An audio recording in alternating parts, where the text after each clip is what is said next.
روایت ہے کہ نبی صلی اللہ علیہ وسلم نے فرمایا،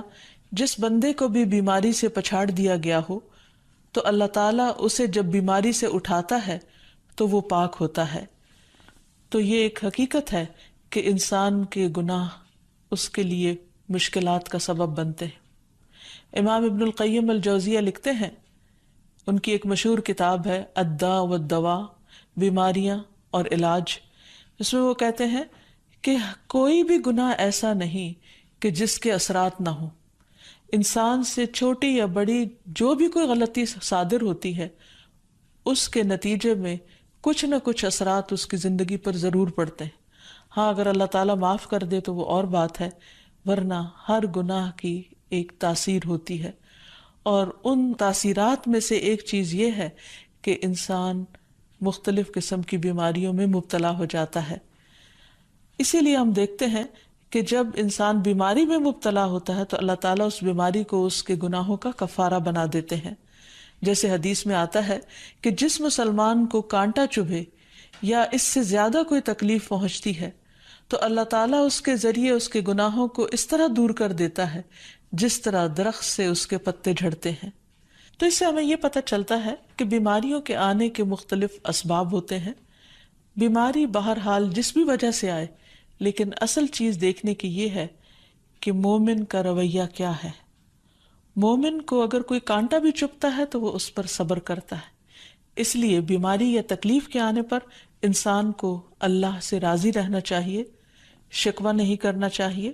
کیونکہ جو اللہ سے راضی ہو جاتا ہے کسی آزمائش پر، اللہ تعالیٰ بھی اس سے راضی ہو جاتا ہے۔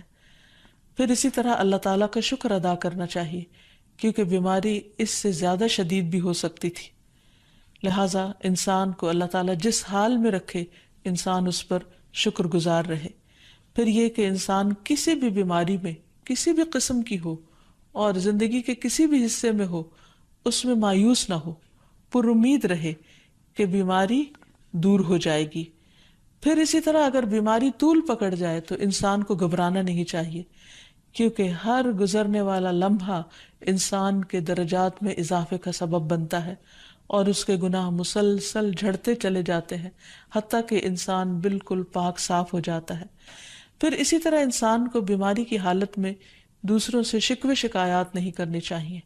کیونکہ بیماری اللہ کے اذن سے آتی ہے، اور جب انسان ہر ایک کے آگے رونے لگتا ہے تو گویا وہ اللہ تعالیٰ کا شکوہ کر رہا ہوتا ہے، جو چیز اللہ تعالیٰ کو پسند نہیں۔ پھر اسی طرح منہ سے برے الفاظ نہیں نکالنے چاہیے، بیماریوں کو کوسنا نہیں چاہیے، اور پھر ایسے الفاظ نہیں ادا کرنے چاہیے کہ مجھے لگتا ہے کہ اس بیماری میں میری زندگی چلی جائے گی، یا یہ کہ کسی مریض کی عیادت کے لیے جا کر اس کو اس قسم کی بات نہیں کرنی چاہیے، خواہ کتنی ہی خطرناک بیماری کیوں نہ ہو، ہمیشہ اسے امید دلانے چاہیے، کیونکہ مایوسی کے الفاظ اور برے بھلے اور منفی قسم کی باتیں اللہ تعالیٰ کو پسند نہیں،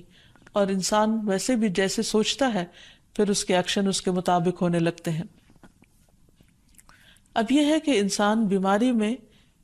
دوا ضرور کرے، کیونکہ حدیث میں آتا ہے کہ اللہ تعالیٰ نے کوئی بیماری ایسی نہیں اتاری جس کے لیے دوا نہ اتاری ہو۔ ہاں، جسے معلوم ہو اسے معلوم ہوتا ہے، اور جسے نہیں معلوم ہوتا اسے نہیں معلوم ہوتا۔ بعض اوقات اللہ تعالیٰ ڈاکٹر کے دل میں ڈال دیتا ہے اور اس کا علاج اس کو سمجھ میں آ جاتا ہے، اور بعض اوقات وہ بیماری لا علاج ہوتی ہے، حالانکہ اس کا علاج موجود ہوتا ہے مگر کسی کو بھی علاج سمجھ میں نہیں آتا۔ بہرحال نوعیت کچھ بھی ہو تو علاج ضرور کراتے رہنا چاہیے، اور کبھی مایوس نہیں ہونا چاہیے کہ اس بیماری کا علاج ہو نہیں سکتا۔ نہیں، ایک کے بعد ایک کوشش انسان کرتا رہے، اور جب اللہ کا اذن ہوگا بیماری دور ہو جائے گی۔ اور اس کے ساتھ ساتھ انسان یہ بھی یقین رکھے کہ شفا اللہ کے ہاتھ میں ہے، کسی ڈاکٹر کے ہاتھ میں نہیں، کسی انسان کے ہاتھ میں نہیں، کیونکہ جب تک اللہ کا اذن نہ ہو شفا نہیں ہو سکتی، خواہ کوئی کتنا بھی بڑا ڈاکٹر کیوں نہ ہو۔ اسی لیے نبی صلی اللہ علیہ وسلم کی دعاؤں کے آخر میں آتا ہے کہ لا شفا الا شفاؤک، کوئی شفا نہیں مگر تیری ہی شفا، یعنی جو اللہ سبحانہ وتعالیٰ اپنے بندے کو شفا عطا کرے۔ پھر اسی طرح یہ ہے کہ حضرت ابراہیم علیہ السلام نے اللہ سبحانہ وتعالیٰ کے بارے میں فرمایا تھا کہ وَإِذَا مَرِضْتُ فَهُوَ يَشْفِينِ، کہ جب میں بیمار ہوتا ہوں تو وہی مجھے شفا دیتا ہے، یعنی اللہ تعالیٰ ہی اس بیماری کو دور کرتا ہے۔ اسی طرح ایک اور روایت سے بھی پتہ چلتا ہے کہ شفا دراصل اللہ سبحانہ تعالیٰ کے ہاتھ میں ہے۔ حضرت عائشہ سے مروی ہے کہ رسول اللہ صلی اللہ علیہ وسلم دم کیا کرتے تھے اور یہ دعا پڑھتے تھے، امسح البأس رب الناس بیدک الشفاء لا یکشف الکرب الا انت، اے لوگوں کے رب تکلیف کو دور کر دے، تیرے ہی ہاتھ میں شفا ہے، تیرے سوا اس کو دور کرنے والا اور کوئی بھی نہیں۔ پھر اسی طرح انسان جب کسی بیمار کی عادت کے لیے جائے تو اس پر بھی دعا پڑھے اور اس کے لیے دعا کرے۔ رسول اللہ صلی اللہ علیہ وسلم نے فرمایا، جو مسلمان کسی ایسے بیمار کی عیادت کے لیے اس کے پاس آئے جس کی موت کا وقت قریب نہ آیا ہو اور 7 مرتبہ یہ پڑھے، اسأل اللہ العظیم رب العرش العظیم ان یشفی فلانا من وجعہ، میں اس عظمت والے اللہ سے سوال کرتا ہوں جو عرش عظیم کا رب ہے کہ فلاں کو اس کی تکلیف سے شفا عطا فرمائے، تو اللہ عز و جل اسے شفا عطا فرما دیتا ہے۔ اور پھر ہم دیکھتے ہیں کہ تمام انبیاء اپنی بیماریوں میں، تکلیفوں میں اللہ تعالیٰ کو پکارتے تھے، جیسا کہ ایوب علیہ السلام کی دعا قرآن مجید میں آتی ہے، وَأَيُّوبَ إِذْ نَادَى رَبَّهُ أَنِّي مَسَّنِيَ الضُّرُّ وَأَنْتَ أَرْحَمُ الرَّاحِمِينَ فَاسْتَجَبْنَا لَهُ فَكَشَفْنَا مَا بِهِ مِنْ ضُرٍّ وَآتَيْنَاهُ أَهْلَهُ وَمِثْلَهُمْ معهم رحمة من عندنا وذكرى للعابدين۔ اور ایوب جب اس نے اپنے رب کو پکارا کہ بے شک مجھے تکلیف پہنچی ہے اور تو رحم کرنے والوں میں سب سے زیادہ رحم کرنے والا ہے، تو ہم نے اس کی دعا قبول کر لی، پس اسے جو بھی تکلیف تھی اسے دور کر دیا اور اسے اس کے گھر والے اور ان کے ساتھ ان کی مثل اور عطا کر دیے، اپنے پاس سے رحمت کے لیے اور ان لوگوں کی یاد دہانی کے لیے جو عبادت کرنے والے ہیں۔ اسی طرح رسول اللہ صلی اللہ علیہ وسلم نے ایک اور موقع پر ایک صحابی عثمان بن ابی عاص الثقفی کو ایک دعا سکھائی۔ جب وہ نبی صلی اللہ علیہ وسلم کے پاس حاضر ہوئے، وہ کہتے ہیں مجھے اتنی تکلیف تھی کہ قریب تھا کہ وہ مجھے ہلاک کر دیتی، تو نبی صلی اللہ علیہ وسلم نے مجھے فرمایا، اس درد کی جگہ پر اپنا دایاں ہاتھ رکھو اور 7 مرتبہ کہو، بسم اللہ اعوذ بعزت اللہ وقدرتہ من شر ما اجد واحاذر، اللہ کے نام کے ساتھ میں پناہ مانگتا ہوں اللہ کی عزت کی اور اس کی قدرت کی اس شر سے جو میں محسوس کرتا ہوں، یعنی اس تکلیف سے بچنے کے لیے جو مجھے محسوس ہو رہی ہے اور جس سے میں خوف محسوس کرتا ہوں۔ عثمان کہتے ہیں کہ جب میں نے یہ پڑھا تو اللہ سبحانہ وتعالیٰ نے مجھے شفا عطا کر دی۔ پھر اسی طرح ہر بیماری سے شفا کی دعا نبی صلی اللہ علیہ وسلم نے سکھائی۔ عبداللہ بن عباس سے مروی ہے کہ نبی اکرم صلی اللہ علیہ وسلم نے فرمایا، جب کوئی شخص کسی ایسے مریض کی عیادت کرے جس کی موت کا وقت ابھی قریب نہ آیا ہو اور اس کے پاس 7 مرتبہ یہ دعا پڑھے، اسأل اللہ العظیم رب العرش العظیم ان یشفیک، میں عظمت والے اللہ جو عرش عظیم کا رب ہے اس سے دعا کرتا ہوں کہ وہ تمہیں شفا عطا کرے، تو اللہ تعالیٰ اسے اس مرض سے شفا عطا کر دے گا۔ پھر اسی طرح نبی صلی اللہ علیہ وسلم اگر کسی کو کوئی پھوڑا پھنسی ہوتی تو اپنے لعاب دہن کے ساتھ زمین کی مٹی تھوڑی سی لے کر اس درد تکلیف والی جگہ پر لگاتے تو اس سے بھی شفا ہوتی۔ حضرت عائشہ کہتی ہیں کہ جب کسی انسان کے عضو میں کوئی تکلیف ہوتی،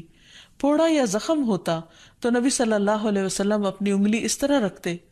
اور سفیان جو راوی ہیں انہوں نے اپنی شہادت کی انگلی زمین پر رکھی، پھر اسے اٹھا کر فرمایا، بسم اللہ تربت اردنا بریقت بعدنا لیشفى به سقیمنا باذن ربنا، اللہ کے نام کے ساتھ ہماری زمین کی مٹی ہمارے رب کے حکم سے ہم میں سے بعض کے تھوک کے ساتھ ہمارے بیمار کو شفا دی جائے۔ یعنی لعاب دہن کا اپنا ایک اثر ہوتا ہے، اور لعاب دہن جو ہے ایک طرح سے دوا کا کام کرتا ہے، اور اللہ کا نام لے کر جب لعاب دہن لگایا جائے تو شفا ہوتی ہے. جیسے کہ ایک اور موقع پر نبی صلی اللہ علیہ وسلم نے ایک جلے ہوئے مریض کے اوپر یہی دعا پڑھ کر لعاب دہن لگایا تو اللہ تعالیٰ نے اس مریض کو شفا یاب کر دیا. اور وہ دعا تھی اذہب البأس رب الناس واشف انت الشافی لا شفاء الا شفاؤک شفاء لا یغادر سقما. پھر اسی طرح ایک موقع پر ایک قبیلے کے سردار کو جب بچھو نے کاٹ لیا اور اس کے جسم میں زہر پھیل گیا تو ایک صحابی نے سورۃ الفاتحہ پڑھ کر اس پر دم کیا تو اس سے اس کو شفا ہو گئی. اور یہ بات جب نبی صلی اللہ علیہ وسلم کو بتائی گئی تو آپ اس پر خوش ہوئے. اور سورۃ فاتحہ سب لوگوں کو آتی ہے، اسی لیے اس کا نام سورۃ الشفا بھی ہے، کیونکہ یہ بیماری میں بطور علاج پڑھی جاتی ہے مریض پر. مریض خود بھی پڑھ سکتا ہے اور اس کے اٹینڈنٹس بھی اس پر پڑھ سکتے ہیں. حضرت علی رضی اللہ تعالیٰ عنہ کہتے ہیں کہ نبی صلی اللہ علیہ وسلم کو بچھو نے ڈس لیا اور آپ نماز پڑھ رہے تھے. جب آپ نماز سے فارغ ہوئے تو آپ نے فرمایا اللہ تعالیٰ بچھو پر لعنت کرے، یہ نہ نمازی کو چھوڑتا ہے نہ کسی اور کو. پھر آپ نے پانی اور نمک منگوایا، آپ اس پر ملتے جا رہے تھے اور یہ صورتیں پڑھ رہے تھے قل یا ایھا الکافرون وقل اعوذ برب الفلق اور قل اعوذ برب الناس. تو یہ بھی ایسے مواقع پر پڑھی جا سکتی ہیں. پھر اسی طرح یہ ہے کہ اگر کسی بھی دوا یا دعا سے مریض صحت یاب نہ ہو رہا ہو، اس کی تکلیف کم نہ ہو رہی ہو، تو بھی موت نہیں مانگنی چاہیے، کیونکہ مومن کے لیے زندگی ایک بہت بڑی نعمت ہے. وہ جس بھی حال میں گزرے بہرحال وہ اسے آخرت کمانے کا ذریعہ بنا سکتا ہے. یعنی اگر وہ تکلیف میں اس کی زندگی گزر رہی ہے اور اس پر وہ صبر کر رہا ہے اور اللہ کو یاد کر رہا ہے تو اس کے بے پناہ درجات بلند ہونے کا ذریعہ ہے. یعنی یہ بیماری اس کے لیے بلندی درجات کا ذریعہ بن جاتی ہے. اس لیے کبھی بھی موت نہیں مانگنی چاہیے. ہاں اگر تکلیف حد سے بڑھ جائے تو انسان یہ دعا مانگ سکتا ہے اللہم احینی ما کانت الحیات خیرا لی وتوفنی اذا کانت الوفات خیرا لی. اے اللہ جب تک میرے لیے زندگی بہتر ہو مجھے زندہ رکھ، اور جب میرے لیے وفات بہتر ہو تو مجھے وفات دے دے. تو اللہ تعالیٰ سے دعا ہے کہ اللہ تعالیٰ تمام بیماروں کو صحت اور شفا عطا فرمائے اور ہمیں بیماری اور آزمائش کے موقع پر اپنی طرف رجوع کرنے کی توفیق دے اور ہر طرح کے شرک اور ایسے کاموں سے بچائے جو اس کو ناراض کرنے والے ہیں.